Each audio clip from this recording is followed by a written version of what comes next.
నా సంతోషాన్ని చూసి ఆయన సంతోషిస్తాడు. నాకు పట్టు లాల్చీ ఎందుకు ఇచ్చాడు? ఈ లాల్చీ నేను వేసుకుంటే నా సంతోషాన్ని చూసి ఆయన సంతోషిస్తాడు. అమ్మ కొడుక్కి పాయసం పెడుతుంది. కొడుకు పాయసం తింటే అమ్మాయి ఎంత బాగుందో అని చెప్పి ఆ వేలుతో చిన్ని వేళ్లతో పాయసం తీసి అడుగుది కూడా నాకేస్తున్నాడు అనుకోండి, అమ్మాయి ఎంత సంతోషపడిపోతుంది. ఉండింది అమ్మ, తెచ్చింది తండ్రి, తిన్నవాడు పిల్లాడు. పిల్లవాడు తింటే అమ్మ నాన్న సంతోషపడ్డారేంటి?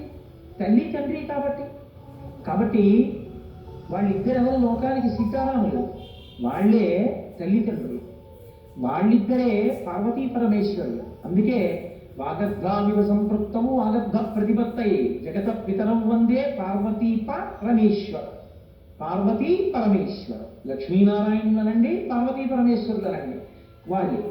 కాబట్టి ఈశ్వర నీదైనది నాకు ఇస్తున్నావు, అది నేను పుచ్చుకొని సంతోషిస్తే నా సంతోషాన్ని చూసి నువ్వు సంతోషిస్తావు. అటువంటి వాడిది. ఇది ఆంతర ప్రతిపాదన. బాహ్యమునందు